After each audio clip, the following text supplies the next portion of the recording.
I share a lot at different meetings, and I've just overwhelmed recently with these thoughts of I have a new chance at life again. I can live my life and be happy. And I encourage people to do the same thing. This is a tremendous opportunity that we have to live life. Well, the reason that we teach meditation is because when you have things about life that you're struggling with, and law of attraction has provided a momentum about it, it is not an easy thing to stop that attraction. It just isn't. And people who are looking at their life experience from a see it, hear it, smell it, taste it, touch it point of view, and they're witnessing what's going on, and they hear someone like us or like you talking about living happily ever after or looking for something that feels better, they think that you're out of your mind. They want you to face reality. They don't want you to live in a fantasy world. They don't want you to make things up. But what we want you to understand is that once you get it, that you are more than this physical you, and that there's another part of you that has a strong feeling about what you're thinking about and what you're looking at right here and now, and that you can find a way of feeling better, but that it's a gradual thing, then anybody can get from wherever they are to wherever they want to be. And there are some techniques that work better than others. If you were new to life, let's say, having lived a fairly satisfying upbringing, you weren't having to scrounge for food, and you weren't being beaten by your father and so forth, so you're observing life, and it's easy for you to see the good things in life, so you have a somewhat positive outlook, you might say. And something happens to you because you're asking for something more, and you focus upon something and you feel negative emotion, and you come to us and you say, what could I do? We would say, well, we've got this technique and we call it pivoting, which just means when you know what you don't want, you know what you do want. So when you know what you don't want, just look at what you do want. And you might be new enough in the resistance game, and this might be such a light experience within you, and there might be so little discord between your desire and your belief about it. You don't really doubt yourself. You don't feel unworthy. You just don't like what that creep said to you. So it's easy for you to just think about what you do want. So the process of pivoting is this powerful tool that could bring you into alignment with who you are, and you could be in the receiving mode, and good things will come to you. So Abraham, so you're going to teach pivoting to everyone? Yeah. Think about what you do want, not about what you don't want. But let's say that you've lived longer in what you don't want, and you've witnessed so much of what you don't want, and you've talked about what you don't want, and you've got a strong attraction to what you don't want. And so you come to us and you say, oh, Abraham, my life is awful. I'm living in poverty. I barely have a place to sleep. No one likes me. When I sleep in the street, they kick me. Well, we've got this process called pivoting. We have this process called pivoting. So when you know what you don't want, just focus on what you do want, all right? And you would say, what? I haven't had a bath in 5 years. I don't have any food or any money. They've taken away my tent in the gully where I've been sleeping. Pivoting is not going to work for you because there's too much a vibrational gap in your frequency. But more important, your habit of thought is such that you're not going to think a positive thought. But if you were to take a drug where your awareness of where you were was softened, that actually could cause an improvement in your vibration, but not an improvement that you could consciously focus on in a way that you could harness. When it's drug induced, when the pain disperses because of an inducement of a drug, then there's no conscious awareness of any improvement. There's no momentum about what you do want. There's just less of a reaction to the negative momentum that you've already got underway.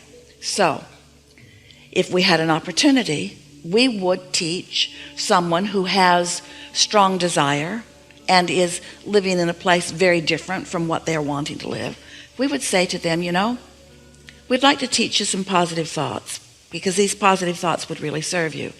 But these positive thoughts would feel absurd to you under your current conditions. For us to say, just think something positive about something that you've only thought negatively about for a long period of time, not only is it not going to happen, but you wouldn't even be able to find a piece of a reason to even try it. It would feel so absurd to you. But if we could show you how by just sitting and being still for a little bit and not trying to explain anything to anyone and not trying to fix anything right now because you can't get there from there. we could show you how to just sit and observe something that doesn't require much focus, like watch a stream go by and just watch what's floating on it, or listen to something in the room that you can hear this motor in the air conditioning. Focus on that. If we could get you to just not think for a little while, just sort of give up trying and give up thinking and give up the hunt for solutions. Just give up for now. Just rest here. Just rest not only your physical body, but rest your mind. Just rest your mind by finding something to focus upon that's such a small little thought that it's easy for you to just focus there. We can teach anyone to do that. And we can teach everyone to do that much more easy than to teach you to find a positive piece of a negative thought. Because law of attraction isn't encouraging you toward positive pieces of negative thoughts. It's a whole other vibrational frequency that's going on. Does that make sense to you?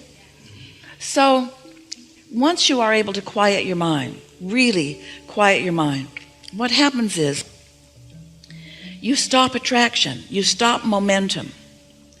And once you stop momentum, once you're able to stop the momentum of those negative thoughts, if you can do that for 3 minutes today, it might take you 15 minutes to get there. It might take you an hour to get there, but we don't recommend that you sit for an hour.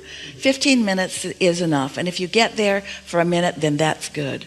And then if you do it the next day, then that's good. And if you do it the next day, then that's good. And if you do it the next day, then that's good. And if you do it the next day, then that's good.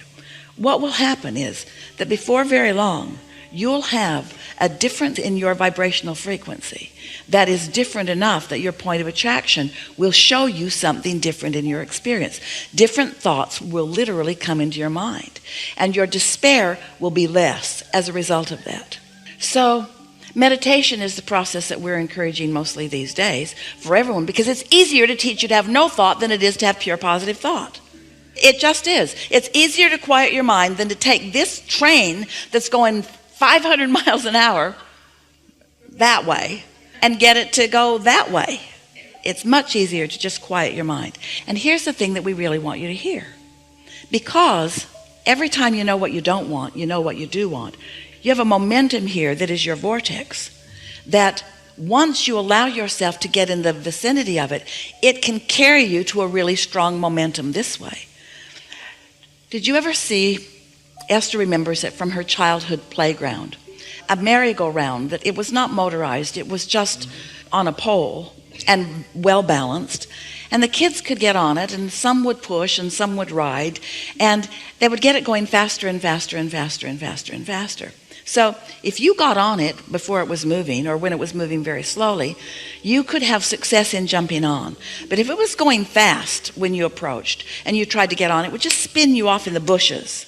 And so what happens through this meditation is it slows you down so that you can get on. And then, because your inner being already has momentum going, your inner being, who is so sensitive to where you are in relationship to who you are, to where you are in your physical form in relationship to where you are in your non-physical form, to where you are in your physical beingness as to where you are in your non-physical beingness. Your inner being understands your mix of energy. So once you've quieted the vibration that is moving so fast in opposition, then you can get on. And once you get on, then you begin the experience, often unconsciously, but it's so much more fun when it becomes conscious to you, of actually receiving these thoughts as you witness your desires turning to things. It really is a wonderful experience, you see. So now you know the basis of what we're reaching for here. Everyone has a mix of vibrations, and every single moment is a manifested moment. This moment right now is a manifested moment. Here we all are together. This is a manifested moment. This is a manifested moment, and it's pretty much going to be what it was going to be when you got here, because you have momentum going. So most manifested moments, not much changes in your mix of vibration. But we have an advantage here today, because you all came, you dragged your physical bodies here. Your inner beings all came with you. So the vortex version of you is present along with the physical version of you. And here we are sort of focusing the vibration into the direction of what's going on over here. And so under these conditions, it is our promise to you that your vibrational mix will shift just as a result of this conversation that we're having here today. You will become much more of a vibrational match to what you want than to where you are. You will become, by the time these hours have passed, more of a vibrational mix to the vibrational reality that you have been creating all of this lifetime and even before than you even are to the vibrational reality that you are living, because you're here, your phone calls have been suspended mostly. You're not in communication about what's going wrong, mostly. There's a much more leaning in the direction of solution and a much less leaning in the direction of problem. And so the vibrational mix of you is shifting, which means the insights that will come to you, the understanding that will come to you is exaggerated in an environment like this, which means since words don't teach, it's odd we offer so many of them, since words don't teach, but vibration does shift, now your point of attraction is different, and now the different things that happen to you over this day and the next and the next and the next will be meaningful as a result of the vibrational shift that is taking place. You will recognize things that you formerly could not recognize. That's why Esther has been saying she's been meditating for years, but after a while, not so consistently. Always getting ready for the weekend, always wanting to tune herself in readiness for you. But she can really feel the difference in a morning when she gets up and spends that 15 minutes quieting her mind, and a morning that she does not do that. She says, in her words, it takes the edge off of things. It puts me, she says, in a vibrational place where I have better timing about things. And most of all, and this is the part that we like the most, it makes you a conscious witness to your own vibrational acuity. It makes you a conscious witness to the universe's response to your vibrational offering. It makes you more aware of what your vibrational offering is. It makes you more keenly aware of the emotions that you are feeling. It's not as possible for you to stuff or ignore a negative emotion. It's going to stick out in a stronger way and make you more aware that there is a ripple there. We'll talk more about it as we're moving forward. But we're appreciating. Is there something more you're wanting from us? When I talk to people today, I encourage them, take the information that we're getting here or whatever's helping you and go out in the world and live. Go out and have fun, and live life. And some of them can hear you and some of them don't like to hear it from you.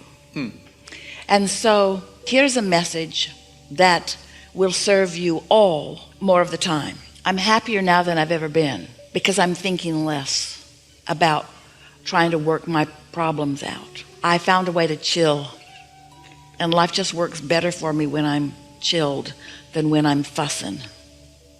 Figured it out that I can't think my way out of these problems, they just get bigger. So I just started to accept it as something that was and just sort of give it up. And the more problems I give up, the more of them solve themselves without me. And of course, everything that we're talking about says the same thing. But it just sounds better to somebody than if you say, there's this man who calls his wife Abraham. No.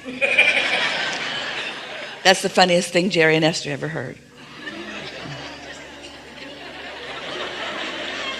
It's sort of hard to explain what someone's not in a vibrational place of receiving. But they do want to hear that you're happy. Sometimes it is helpful for them to know that you weren't always, or even that you aren't always, and that it's okay. Because until what is okay with you, it can't improve. As long as you're pushing against what is, you're just holding it right there where it is in that uncomfortable place. So you got to make it all right with you. And it is all right because, here you are, extensions of source energy. What a wonderful thing that you are doing, even being here. Do you know how much appreciation all that is feels about you being here on this leading edge, sifting and sorting and finding something that is new? You are what is putting the eternalness in eternity. You are reaching for the new. And of course, when you reemerge into non-physical, you will then receive the full benefit of what you've reached for and finally found once you reemerge. But we don't think you should have to croak to find it. We think you ought to be able to just chill out and receive some of that clarity and some of that happy right here, right now. Yes? Mm-hmm.